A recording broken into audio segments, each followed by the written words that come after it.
What's up, YouTube? It's Mike, Sticks and Seams. Hope everybody's doing well out there. It's going to be a VR from my buddy Jay, Mr. Fisherbite. He's asked us to talk about our collecting origin story and the channels we watch and why. So I'm going to go quick because I talk too much. I'll show some cards as well, so it's just not my voice. But first set, I remember collecting 86 Topps. Set that kind of changed everything for me. 89 Upper Deck.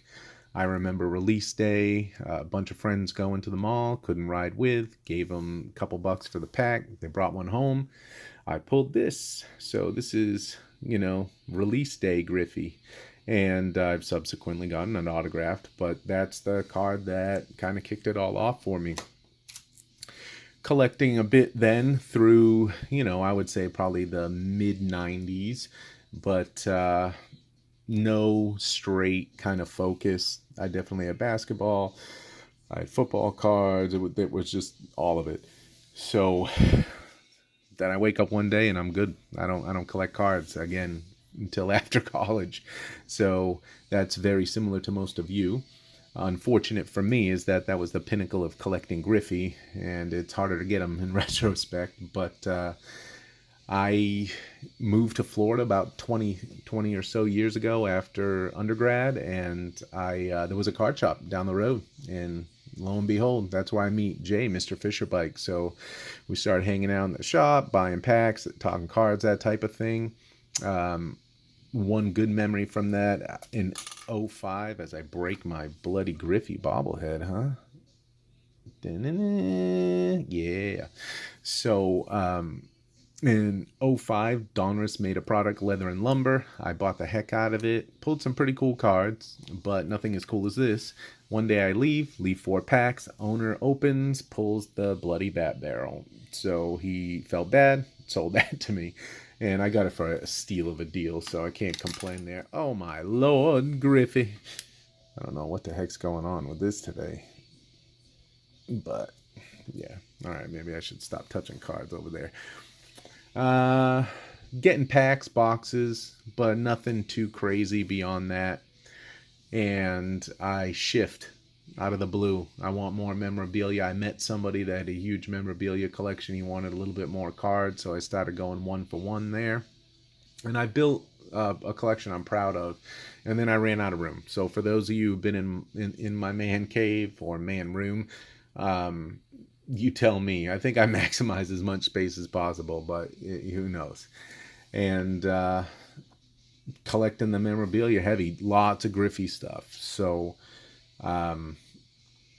after I run out of the room, I jump back into cards, mostly because I stumbled across some of you.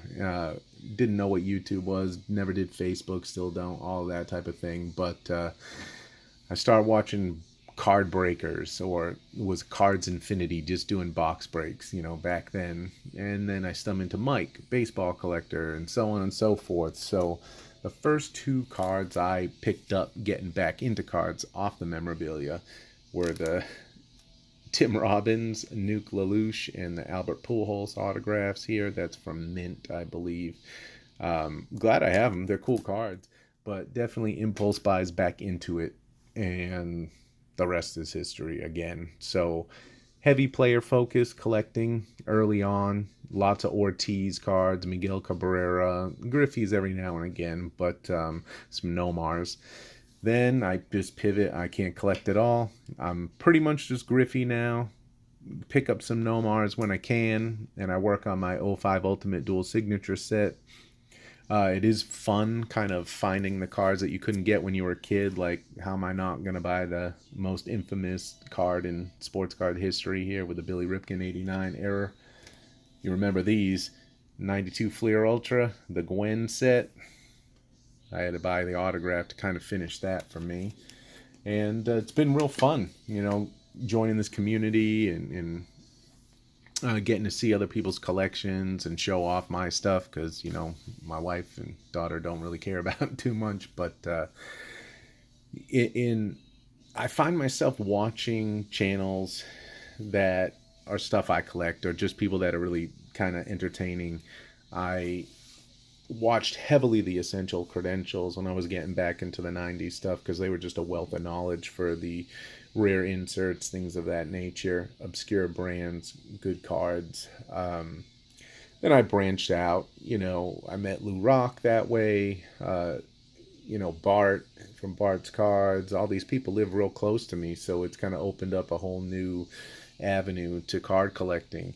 And I really like watching just people that are passionate about their stuff. I dabbled in vintage a bit. Um, this was the first vintage card I ever had, the 68 Topps Mantle. You can watch my origin story on that one. But I was gifted this for helping a friend do some kind of moving. And subsequently, I got a grade. It came back a 6. So that kind of started a little bit of me buying into vintage. And it's one of my favorite ones, the 41 play ball Jimmy Fox, 54 Bowman Eddie Matthews, 39 play ball Mel Ott. Nothing crazy, just stuff I like that I can afford. And yeah, that's about it. So, Jay, thanks a lot for doing the contest. I could probably sit here and talk forever, but I won't. And until next time, collect what you love.